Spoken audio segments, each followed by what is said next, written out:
America is home to 33 million small businesses, the beating heart of communities across the country. And proof that the American dream is still alive. This is a show about those dreamers and doers and the communities they serve. Their real life stories. Their struggles and successes. Their grit, determination, and passion. And the people who fight to keep their American dream alive. I'm Alfredo Ortiz. I'm Elaine Parker. And it's time for another episode of Main Street Matters, America's small business megaphone. Hello, and welcome to another episode of Main Street Matters, America's small business megaphone. I'm Toni Angelini from the Job Creators Network. Today, we are joined by Mary Kane. Mary is the Maryland Chamber of Commerce President and CEO. Mary joins us today to talk about Maryland's Governor Wes Moore reaffirming his commitment to economic growth. But business leaders are pushing back against some of his proposed tax hikes, warning that they will drive businesses and residents out of Maryland. So Mary joins us today to talk more about that. Mary, welcome to Main Street Matters. Oh, thank you very much for having me, Toni. I'm looking forward to our conversation today. Thank you for being here. So for those that don't know, I'm sitting here in New Jersey. So I'm well versed in public policy that is often sort of the Trojan horse from coming out of state capitals, where there are certain proposals that sound really good on paper, but maybe once you get into the nuance, can be detrimental. I know you've got a lot on your plate right now in Maryland, but let's sort of set the stage for our audience on sort of where Governor Moore is coming from. How long has Governor Moore been there to start with, and what have you seen from him up until this point? And then talk to us about what's on the table right now in modern day. Okay, great, Toni. Thank you very much. Yes, Governor Wes Moore became the governor of Maryland 3 sessions ago. So he is now going into his 3rd session of the General Assembly, 90 days. And just to set the stage a little bit, in previous governors, including Governor Hogan, Governor O'Malley, Governor Ehrlich, the law in Maryland was that the governor wrote the budget, submitted it to the General Assembly, and the General Assembly could only take money out. They couldn't add anything in. Unfortunately, there was a ballot initiative where folks in Maryland decided that they wanted the General Assembly to be able to have the ability to add money to a budget. So I unfortunately for Governor Moore, he walked into this. So it's completely different than it was just a few years ago. And the General Assembly it's in front of the House, and we've had a couple weeks of hearings, and Governor Moore's actually last week spoke in front of the House and the Senate committees in charge of this to talk about his budget and where he sees it going. There were a lot of people that came in and gave their opinions afterwards. But there are a couple of things that we are very concerned about as the chamber in Maryland. And that is in his budget, which is called the BRFA, he decided that he was going to change the different categories for paying taxes. So he's separated out if you make more than $500,000. And then again, if you make more than $1 million, and those percentage of taxes, he has decided they should go up. It's this crazy idea of fair share. One of the things they didn't realize, though, is that most small business owners pay their taxes through their individual income tax returns. As a pass-through. As a pass-through entity. And making $500,000 as a small business, is not a lot of money. Right. So those owners of those businesses and the businesses themselves are now going to be taxed at a higher rate. That is not really good, since most of the businesses in Maryland are small businesses. And then again, the percentage of tax increases if you earn over $1 million a year. And, people on the outside think, oh, well, these folks make so much money, they can afford to pay more. Not when you're a small business. That's a different scenario. Over $500,000 or over $1 million for a small business is not necessarily a lot of money. It sounds amazing, but it isn't. There's a second issue we have with Governor Moore's budget, and that is combined reporting requirements. Combined reporting has been studied by Maryland over 2 decades, and every report comes back and says, Maryland, you should not do this. It will not give you the money that it purports that will come in. And this is when it's a very complex accounting that has to take place for any business, including small businesses that do any kind of work over state lines. So that every tax return that you file throughout the entire country would be combined here in Maryland, and then Maryland would determine what should be taxed. Now, this is a very volatile system because not only do you bring in the profits that you gain, but you also can bring in the losses. So there's really, it's not a stable source of income. And it's actually a big burden on smaller businesses, especially when you have a state the size of Maryland and we border Delaware, Virginia, Pennsylvania, West Virginia. You can go anywhere. So if you're a plumber, say, up in Cecil County, you probably go over to Delaware to do some of your work. Well, then you have to file your Delaware tax returns. And it's just something that is not worth the squeeze. It really will not bring in the money that the proponents purport it will. And the third part that we're really that we're not happy with is the elimination of enterprise zone tax credits. When you have a city like Baltimore, those are invaluable to encourage businesses and to set up their business in Baltimore or in other areas of the state that are not necessarily don't have a lot of money coming in. So these enterprise zone tax credits, there are certain parts of the state that are determined to be an enterprise zone, and a business can set up shop there and be afforded these different tax credits. So let's talk a little bit about your neighboring states. What would you say that the small business climate is with, amongst your border states versus what small business owners are looking at in Maryland? Mm-hmm. I will say that if you just look at where we rank throughout the United States, we are ranked 46th in tax climate. We are the third highest cost of doing business. So that basically means that the folks around us, it's a lot lower. The cost is lower to do business, which means you have more money then to invest in your business and to pay your folks. So the state of Pennsylvania, when Governor Shapiro came in, he introduced legislation that would bring down their corporate tax rate. The corporate tax rate in Pennsylvania used to be more than us. It was 9.25. Ours right now is 8.25. However, Pennsylvania over the next 10 years is going to bring down their corporate tax rate to 4.99%. So now if you're a business, where do I set up shop? Do I go to Maryland or do I go to Pennsylvania, where I know they have on the books a law that's going to bring down that corporate tax rate?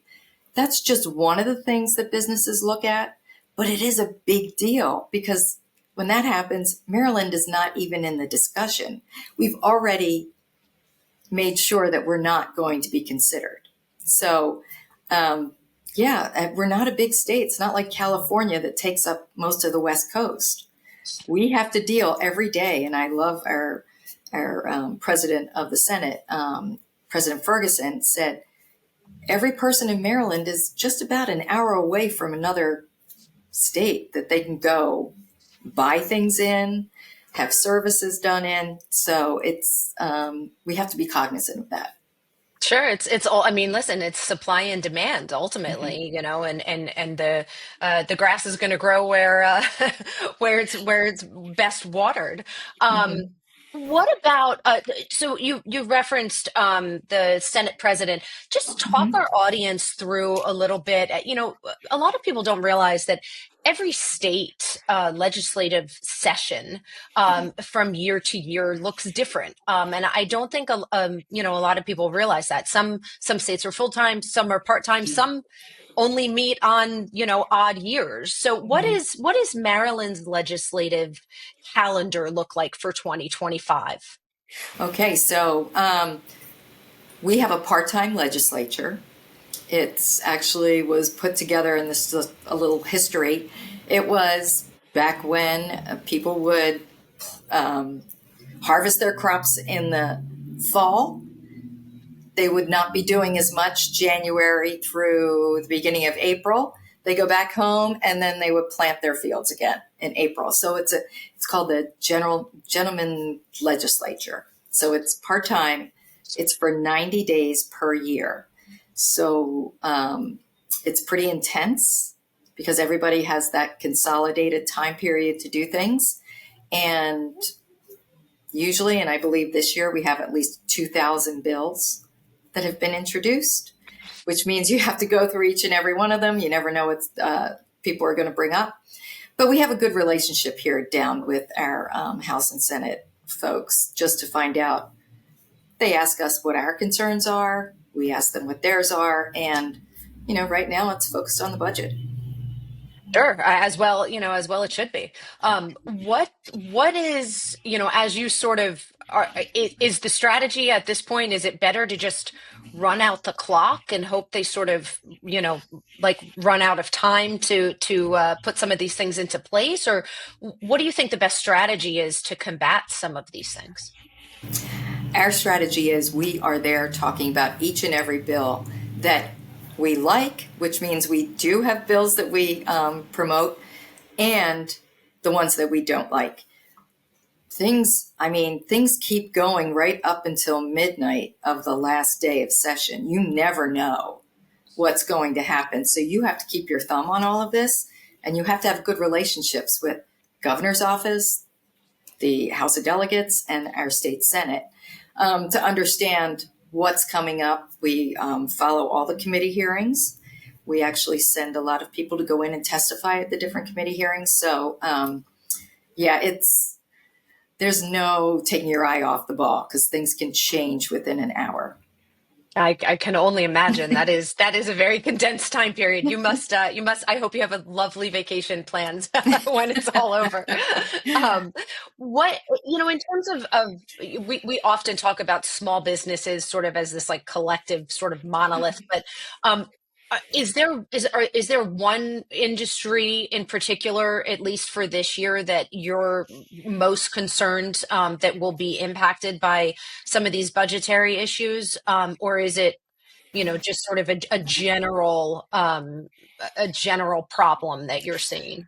The one thing that we are very concerned about, and they brought it up last year, is it's a pretty conniving way of doing things. They said that they were going to lower the sales tax from 6% to 5%. But the addition of the bill was to spread that 5% over all services. We don't tax services here in Maryland. We tax goods, and there are certain exempt goods too that we don't tax. But services, that means getting your hair cut.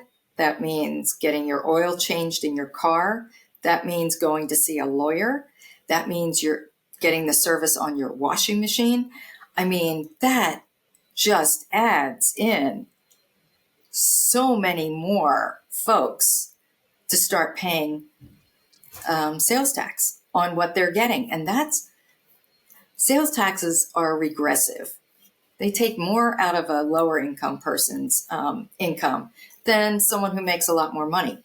And so then doing this is really I couldn't believe it. We couldn't believe it when it came up last year. So we're just holding our breath this year to make sure it doesn't come up. I will say all of our local chambers and our members, we have 7,000 members around Maryland, all got activated and enthusiastic about fighting that. And we were able to push it away. But once one of these ideas comes up, you just have to keep watching it so it doesn't gain any traction.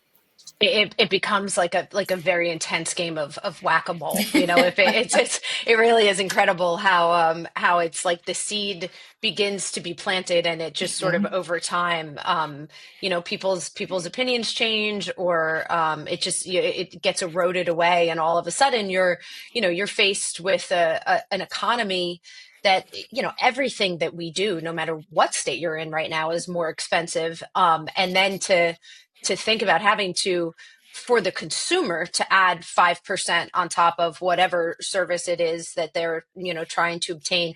But then the other side of the coin is now you have small business owners who have never had to account for having collected that tax, and so now you're overcomplicating what is already a complicated service business. So you're really you have both sides of the coin are being negatively impacted by it, all in the name of increasing revenue for states that are spending more than they're taking in, and have been doing so for a very long time. If small business owners were spending a lot more than they were taking in year after year after year, ultimately they would go bankrupt. But our state and federal lawmakers don't really seem to be concerned about deficits and things like that. And ultimately, it's the little people, the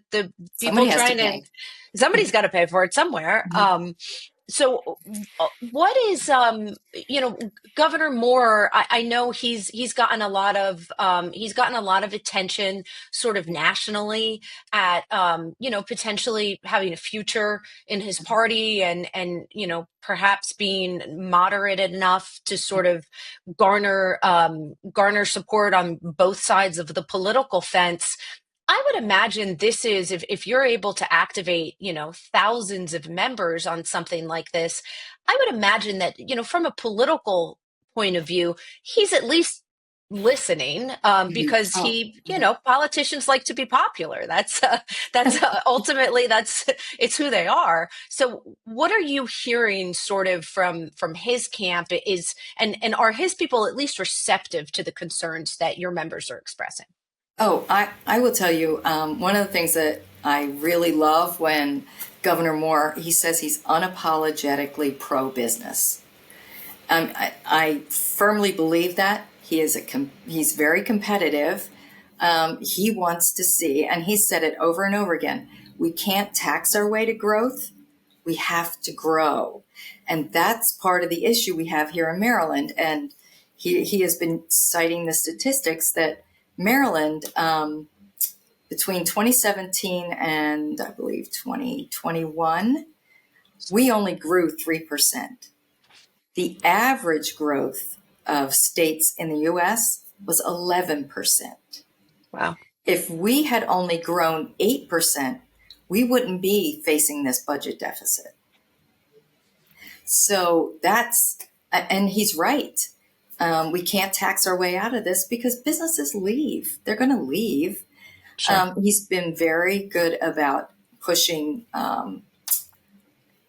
procurement reform, permitting, because some of the horror stories of trying to get a building permit or whatever here in Maryland, it's ridiculous.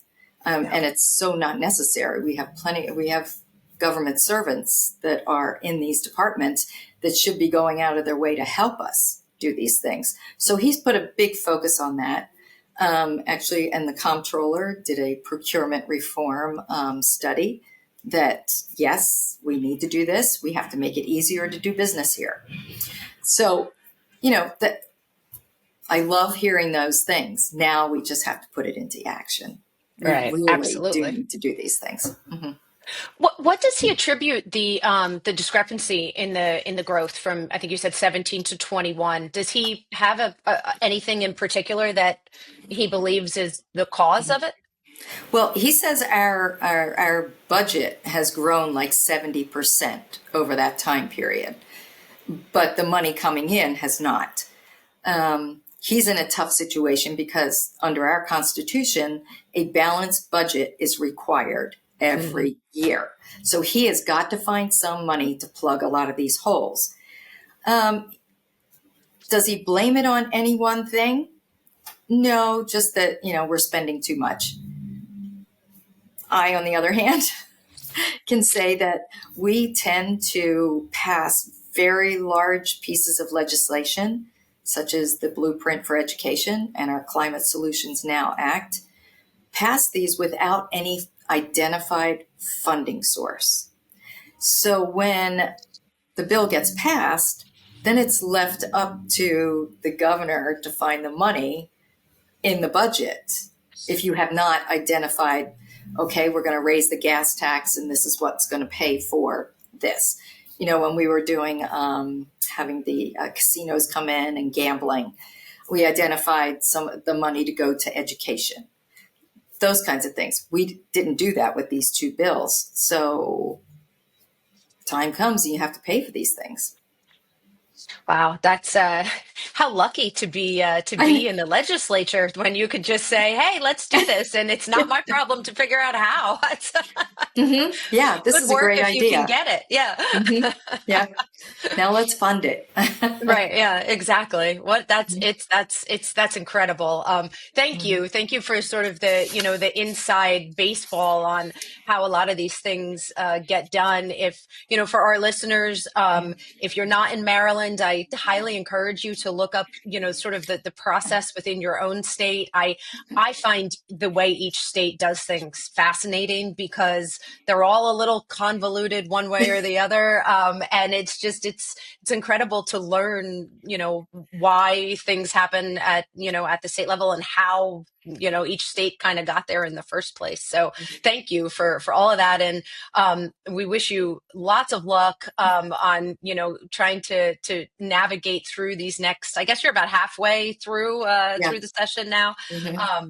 But, it's. So now they're going to cross over, they'll do the crossover and determine how some of these pieces of legislation are going to move forward. Can they come to any agreements on them?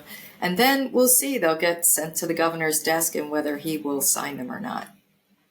Well, I'm sure it's good for membership. When I've noticed over my years of being involved in this space that when we have something to fight against, it's often very motivating for people. Sometimes when things are going too well, it's like, it's hard to get people to pay attention. So, well, especially if it goes after your pocketbook or your, bottom line. Especially these days. Yeah, for sure. Yeah. All right. Well, Mary, you know what? Tell us before we go where people can learn more about the Maryland Chamber of Commerce. Where can we find you and your activities? All right. You can go on we're mdchamber.org. And I will tell you, we published this one book. It's called our Red Book. And we just published our 2025 Red Book. You can see that online. And that is just a collection of bipartisan data that shows where Maryland ranks against other states, like on corporate taxes, on, we've lost 100,000 people out migration here in Maryland, as opposed to what other states have done. So it's very fascinating, and it's all, it's U.S. Census data.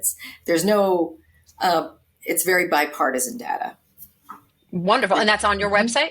Yes, it is. Please take a look. You can see where your own state is ranked. Well, I have a feeling I know mine is probably going to be right by yours. But yeah, I think so. Yeah. All right. Thank you very much, Mary, for taking the time to join us today on Main Street Matters, America's small business megaphone. And thank you all for taking the time to listen. Main Street Matters is part of the Salem Podcast Network. New episodes debut every Wednesday and Friday. Please subscribe at salempodcastnetwork.com or wherever you get your podcast, and we will be back very soon with another episode. Goodbye for now.